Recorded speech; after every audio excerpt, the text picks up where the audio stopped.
Many thanks for staying with us, and this is still This Morning on Ellen 24/7, and right about now we have another kind of development, not the development story as you always have. We have a special development and a special interview today, a feature interview where we are going to be talking about water, and not just water, but the impact of technology impact of water technology in Nigeria.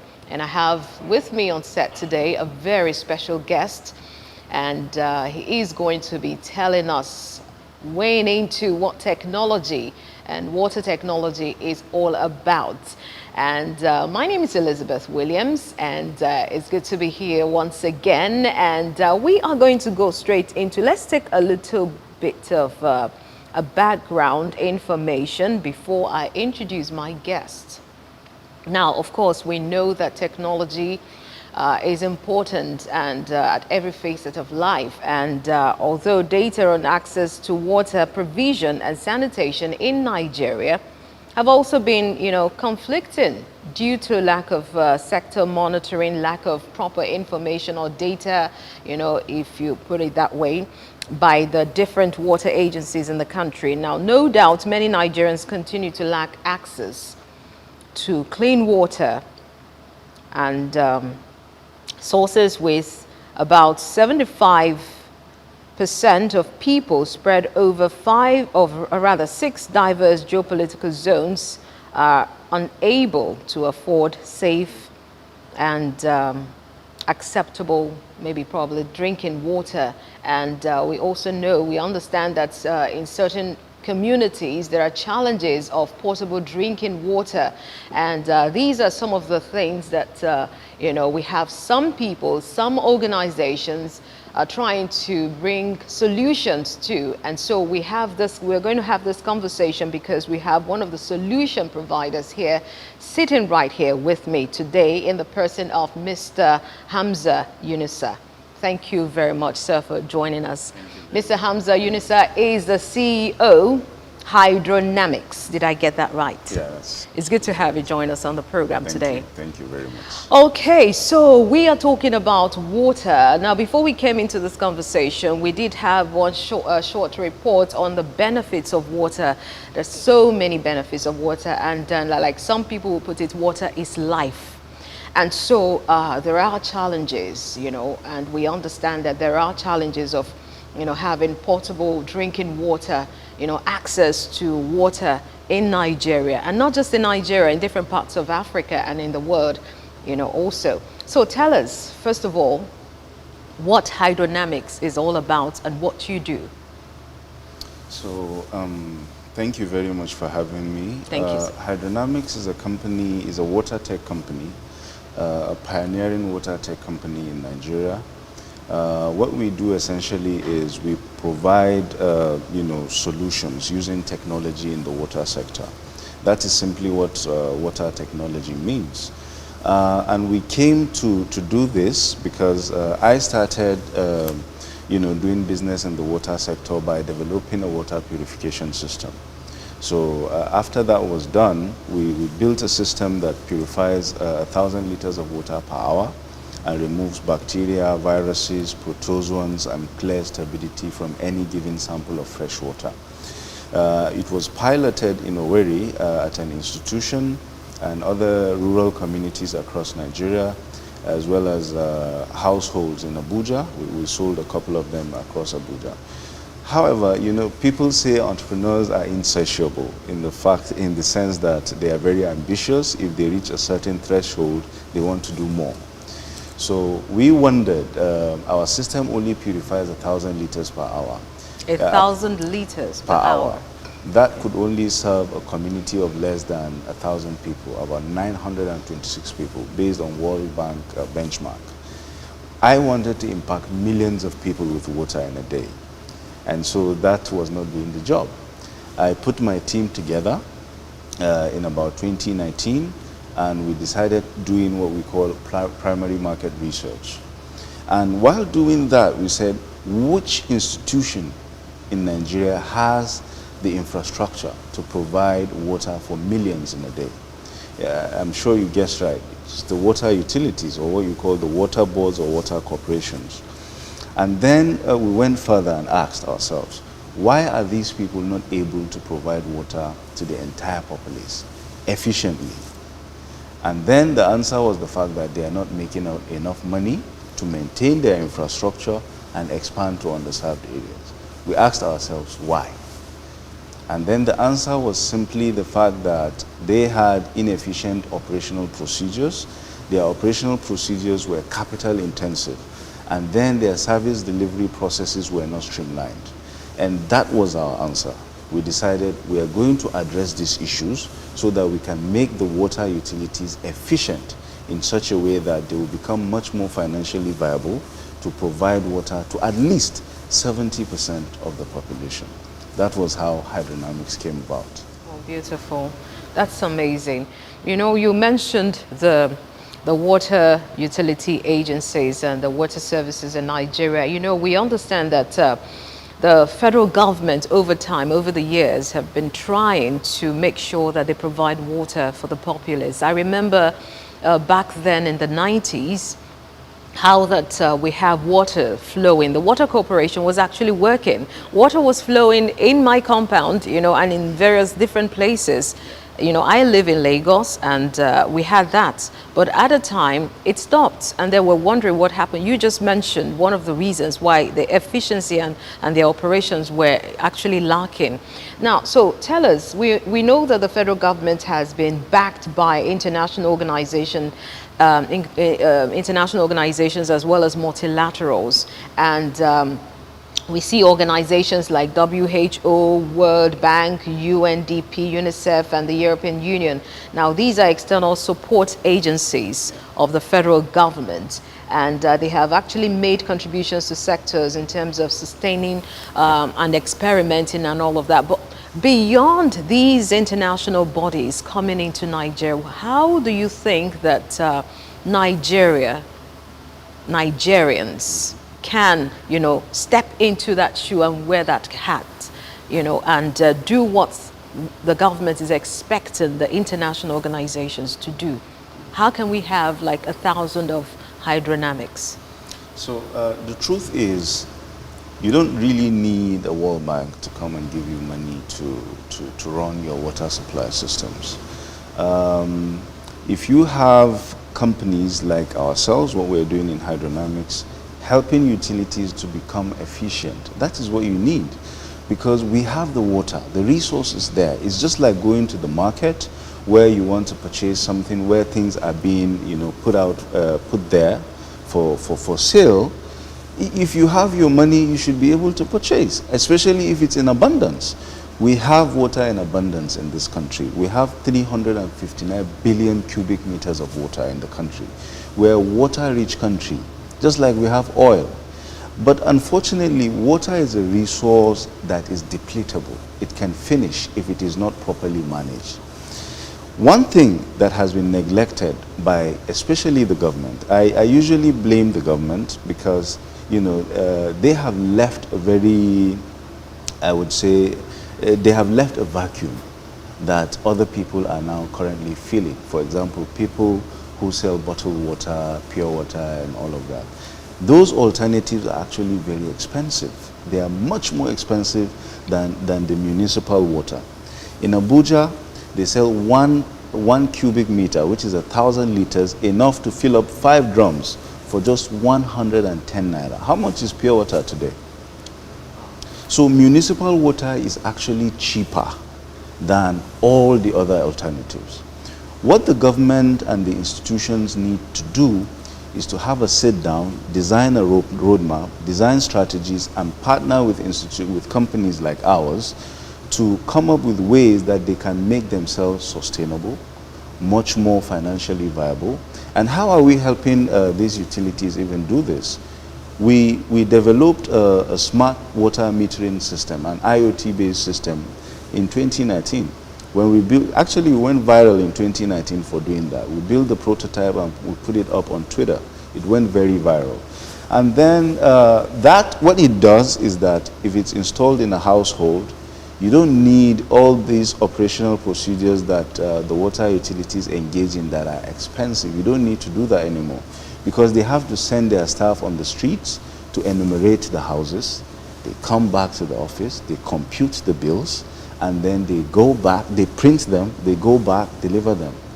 Research has shown that it costs approximately 500 naira to deliver a bill to each household. Kaduna State has about 90,000 customers. If you are delivering a bill to each household, it's about 40 million a year. That's a lot of money. So we are saying use our technologies to save cost. If you have our meter installed in a household, all you need to do is to come back behind the computer screen. You are seeing what that house is consuming by the minute. How much is that house consuming? How much did they pay for the water? And then again, on the customer side, it becomes much more convenient. He doesn't need to get into his car and then drive to a bank and then queue up and then probably meet a rude person as a teller, you know.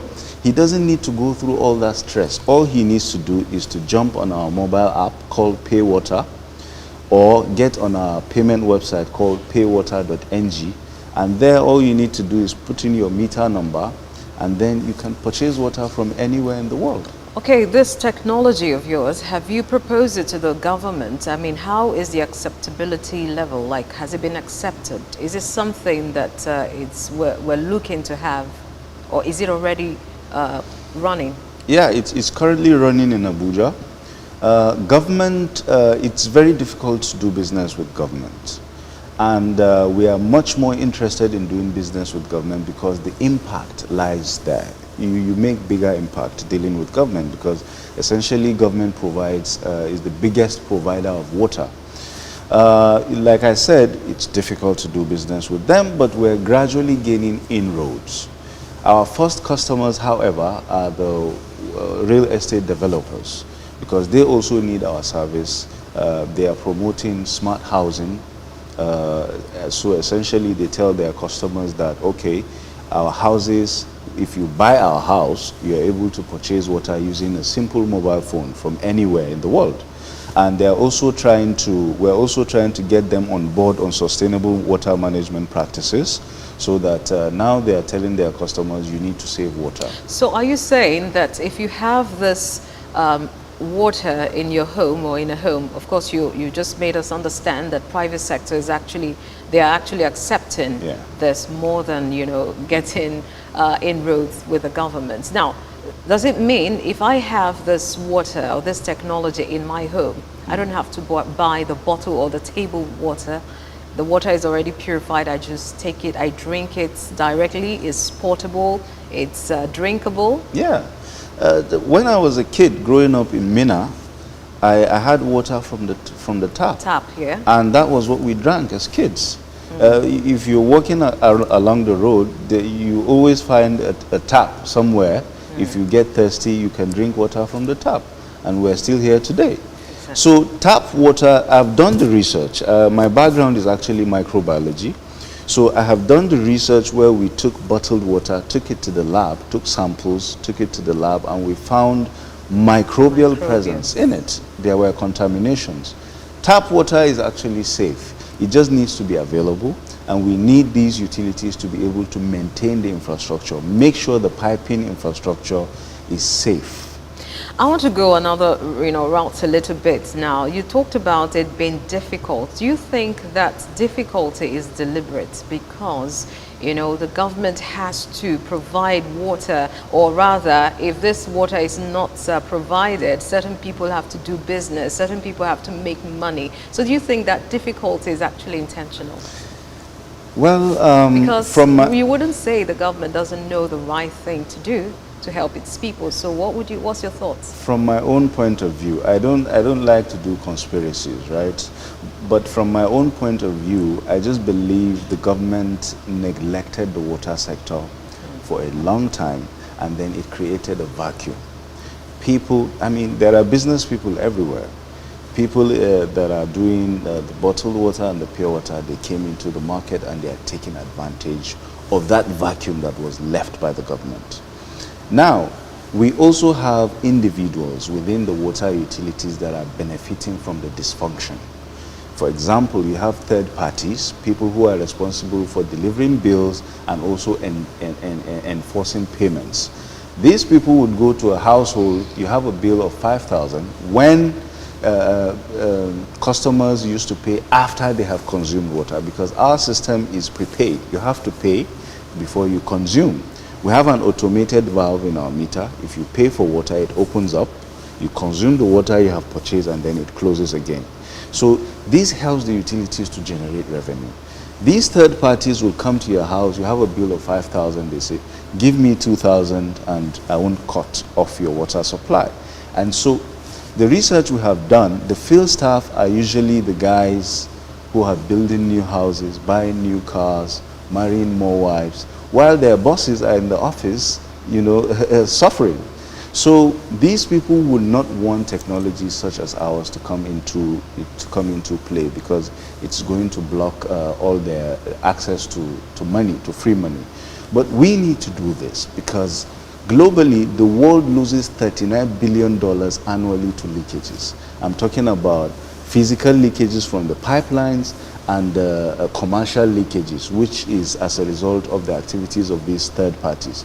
Within my team, those commercial leakages, we call them spiritual leakages because, you know, essentially you just, the utility just keeps losing money, and they are, you know, it costs them a lot of money to collect the water, purify it and distribute it, you know, across the city. Okay, it's quite interesting, you know, this conversation, but I know that for me, I spend like more than 6,000 naira in 2 weeks buying water, the dispensable bottle, and as well, you know, getting water, portable drinking water. And I feel that that shouldn't be happening. Sure. You know, that's expensive because for my household, I drink a lot of water, especially now that the weather, we know when dry season, weather is hot and all of that. But there is a method where we call it the traditional method, where people harvest water, rainwater. You know, in some rural areas, that's what they are, you know, living on. Yes. So what can we do? Are we going to throw away the traditional, you know, way of, you know, collecting water or doing something when we are having technology? Is technology coming to take over our lives completely? Or what can be done with that traditional way of harvesting water? I'm not saying we should discard of it completely, because essentially the conventional ways of water distribution and supply cannot, you know, be deployed across all communities. You have, even in water schemes, water supply, you have urban water supply, you have small towns, and then you have rural. Some of these small towns have packaged water treatment plants that do the normal piping and distributions. But I wouldn't say we shouldn't harvest rainwater, but we just need to take measures to purify it. And the government also needs to take responsibility. For example, I know for a fact that the Federal Ministry of Water Resources does water intervention across, especially rural communities. So one thing that they need to add to this, which, and I'll give them kudos for that, because they are currently, you know, making that effort. Drill boreholes across these communities, because they are small communities, the demand is not much.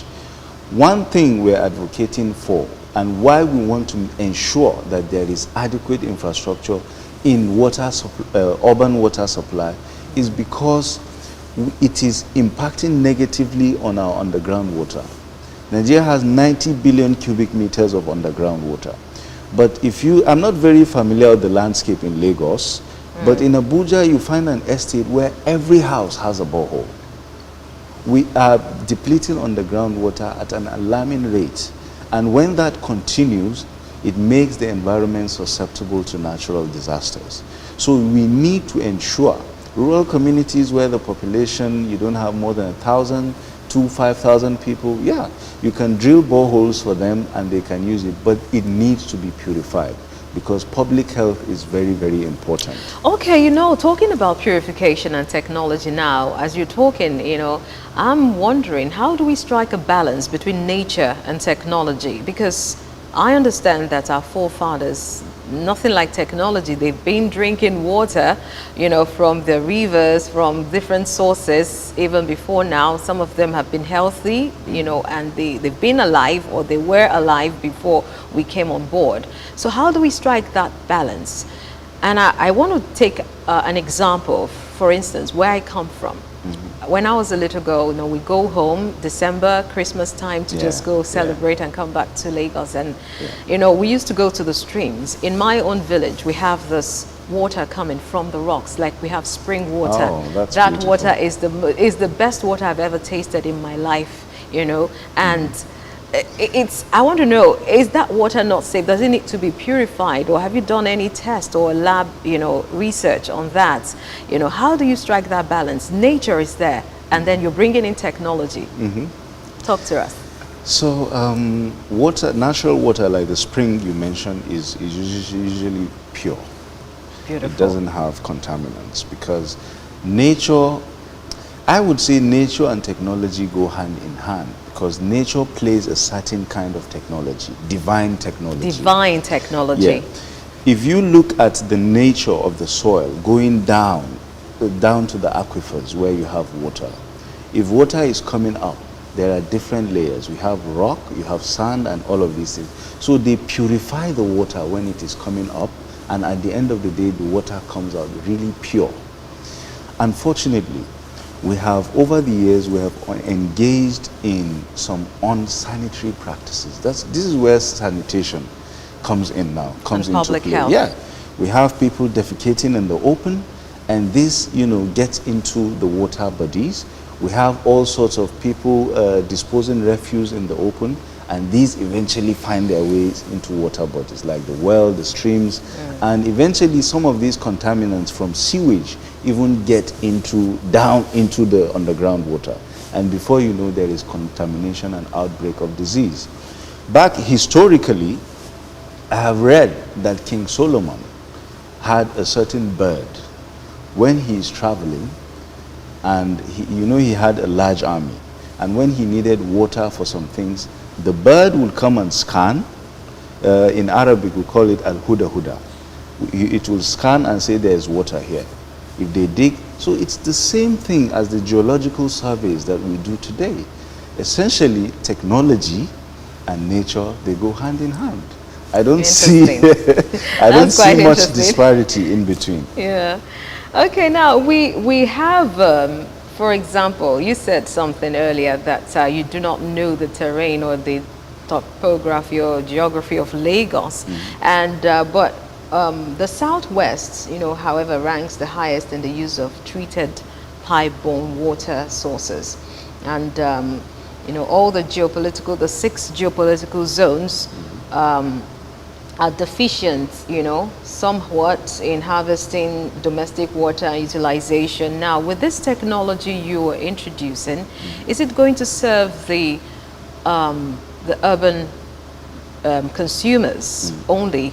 What about the rural areas that where we have technology, they do not understand it? Of course, we know the literacy level is something to talk about. Yeah. So how do you go about solving that problem also? So, finally, before we wrap up. Okay. Our solution is not only for urban areas.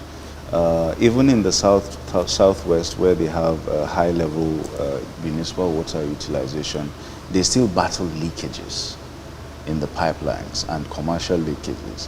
And this is one of the reasons why we developed leakage detection systems using artificial intelligence. Our systems actually tells us if there is leakage on a certain transmission main or distribution system, and we can alert the necessary stakeholders to go and get it plugged immediately. So even though they have high utilization, they still battle leakage, because across Nigeria, most water utilities are only able to get revenues for 30% of all the water they produce. They lose 70% of all the water they produce, which is terrible. In the rural communities, absolutely, we can apply technology. Like I mentioned earlier, we built a machine called the Filter X360, which performs ultrafiltration, uses ultrafiltration technology to, purify water. And what we just need to do is, where you have water points, where the government or an NGO or all of these institutions drill a borehole, you collect the water in an overhead tank, and then we deploy the purification system so that at the end of the day, people at least have access to clean, clear WHO. Okay, before I let you go, what you're doing now, like what you just explained, is it the same with desalinization? Do you do that, or is it separate technology? Because I know countries that does that. Yeah, desalinization a country that does that, I know. Desalinization is very expensive. It's right? expensive. Yeah. You do it for salty water. Oh. Ours is for fresh water. Pond, well, rivers, and lakes. Okay, because that's what Israel, as a country, that's what they do. Yeah. And they do that for other countries as well, especially those in the deserts, in the Middle East, where you have less water. True. Yeah. True. That's true. Okay, I think that's the much we can take. Thank you so much for this conversation. It's been very insightful, and we hope to have you some other time, because there's still so much we can talk about, especially when it comes to implementation and deploying what you have or what you have on ground, because a lot of people, a lot of communities actually need water. And like I did say, we spend so much money getting portable and drinkable water. So it's something we need to talk about. We're very excited, and one of the reasons why I'm in Lagos is I'm trying to establish relationships, especially with the real estate community here. Beautiful. And as well as the water corporation, so that we can have a footprint. Essentially, the goal is just to help water utilities using technology to be able to become much more financially viable, so that they can maintain their infrastructure and expand to underserved areas. Thank you so much. Solution is the way to go, of course, in Nigeria. Thank you for coming on the program today. Okay, we've been speaking with Mr. Hamza Yunusa. He is the CEO of Hydronamics. Yes, and it's been a wonderful conversation, very insightful. And we do hope that, in fact, we're going to try and have him again, so we can, have some more information on how, maybe our viewers or someone watching would be interested in this conversation, or to, latch into what we have brought to you this morning. So would be having this conversation sometime again. But for now, that's the much we can bring to you. Thank you so much for joining us on the program. It's this morning, and of course, we're going to have this morning weekend tomorrow, so stay tuned on Ellen 24/7, and you can also get more updates on our different social media platforms. You want to get more information, log on to www.ellen247.news. My name is Elizabeth Williams. Many thanks for staying with us. Bye for now.